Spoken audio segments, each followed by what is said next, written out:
السلام عليكم ورحمة الله وبركاته. وعليكم السلام ورحمة الله وبركاته. طبعا احنا الطبيعي ان احنا قلنا هننزل فيديو كل يوم حد، بس الظروف احيانا بتجبرك ان انت تطلع، خصوصا الاستاذ احمد الشهير بجاموسة لما طلع النهارده وبيتكلم على البروتوكولات بتاعته الكتيرة اللي مع روسيا ومصر اللي انا معرفلهاش اساس اصلا، وبيتكلم على موضوع اسقاط الطائرة الروسية اللي دخلت الاجواء التركية ورغم تحذيراتها رفضت الخروج 10 مرات يعني. تركيا بتقول ان احنا حذرناهم 10 مرات بالظبط. رفضت ان هي تخرج من الاجواء التركيه واصر الطيار على كده، فطبعا اضطرت قوات الدفاع الجوي التركيه ان هي تضرب. ده طبيعي يعني، دوله بتدافع عن حقها في الجو. لا، ورد تركيا كمان يعني عشان برضو ناخد ثانيتين في الموضوع ده. رد تركيا كمان مش خوف واحنا مثلا زي دول تانية احنا اسفين، لا انا ليا حق باخده، ودي طبيعه الالفاظ. لازم الناس العالم كله يعرف ان اي حد هيدخل جوه حدودنا هيكون الرد ده اقل رد عليه، ايا كان صفته. طبعا كلنا عارفين كمصريين احنا بنقدس روسيا قد ايه يعني. مش احنا بنتكلم عن الناس التانيين. انا بالنسبه لي الموضوع ده منتهي ومحسوم، وللاسف موضوع بيقلقني جدا، لان احنا عندنا في مصر الشعب منتمي لروسيا ومنساق ورا الحاكم بطريقه غير عاديه. هو مش منساق ورا الحاكم، هو منساق ورا الاعلام بيقول يمين يمين شمال لا، شمال. ما اللي بيحرك الاعلام عندنا المخابرات المصريه والحكام يا استاذ حاتم، ده امر مفروغ منه يعني. المهم يعني، عشان مش عايزين ندي لاحمد جاموسة ده اكتر من حقه. الراجل ده طبعا اهبل وعبيط، وطبعا انت شفت لو اتكلمنا على موضوع الفيديوهات بتاعته والفيديو جيم اللي طلعه على اساس انه حرب للقوه الروسيه. لا، وايه بيقول ايه في الفيديو ده عشان برضه نرجع له ثانيتين كده. بيقول ايه في الفيديو ده تاني يوم لما قال لك البني ادم خطاء واحنا ده بيقول ايه؟ بيقول اكبر دليل ان انا راجل كويس وان انا راجل 100 ان هم يعني طلع فيديو بلاي ستيشن. يلا مش عايزين نقعد اكتر من حلقه استاذ حاتم، خلينا نتكلم في الموضوع المهم والاساسي النهارده. طبعا ردود افعال الاعلام وخصوصا الجاموسة ده بيقول لك ان احنا المفروض نقف مع روسيا ضد تركيا.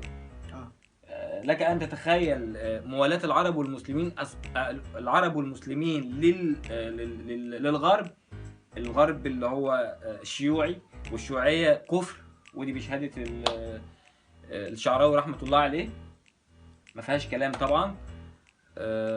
بيقول لك احنا المفروض نقف ضد تركيا مع روسيا وندعم بوتين ضد اردوغان، ضد المجرم اردوغان. طبعا الكلام ده كلام اهبل وكلام عبيط. انا رسالتي موجهه للشعوب المسلمه والشعوب العربيه وشعب مصر بالاخص، لان شعب مغيب وبينساق ورا الاعلاميين.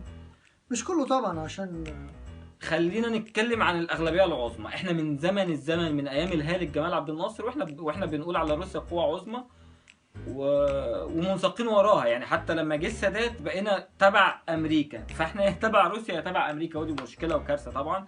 عايزين نوضح نقطه واحده بس للمسلمين، ان احنا لازم نكون عون ودعم للمسلمين والحكومات المسلمه، خصوصا لما يبقى في عنده حكومه مسلمه قويه زي حكومه تركيا ودوله ذات شأن في العالم القوي والدول العظمى. لازم ادعمها، ما اسمعش لا كلام احمد موسى ولا اسمع كلام حاكم ولا اسمع كلام اي اعلامي فاشل. الموضوع ده خطير جدا.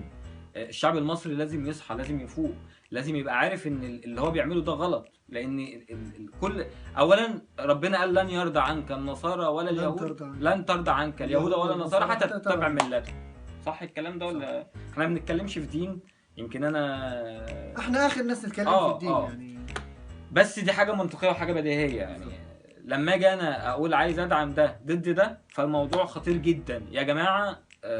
لو انت مش معايا في الموضوع ده، محدش هيجي يقف قدامي يوم العرض على المولى عز وجل ويقف بوتين او يقف اوباما او اي رئيس غربي بالظبط ايا كان ويقول انا كنت قوه عظمى يا ربي ولازم تسامحوا عشان انا هتوسطكم، او يجي قدام ربنا يقول له يا رب ده انا كنت بوتين اياميها كان كذا، ما تسال بوتين يا رب. لا ما ينفعش يا جماعه. لازم نفوق ولازم نعرف ان احنا لازم ننصر اخواتنا المسلمين ضد الغرب الكافر. اضعف الايمان خالص. الغي كل حاجه من تفكيرك، لا تسمع كلام ده ولا تسمع كلام ده ولا تسمع كلام ده، وحكم عقلك.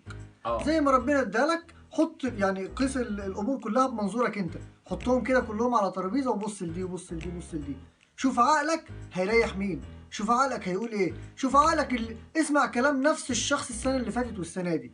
اسمع كلام واحد. يعني احنا عايزين نسمع كلام ربنا، عايزين نسمع كلام ربنا وننصر المسلمين ضد الكفره وضد حكام الغرب اللي هم ما لهمش مله وملحدين.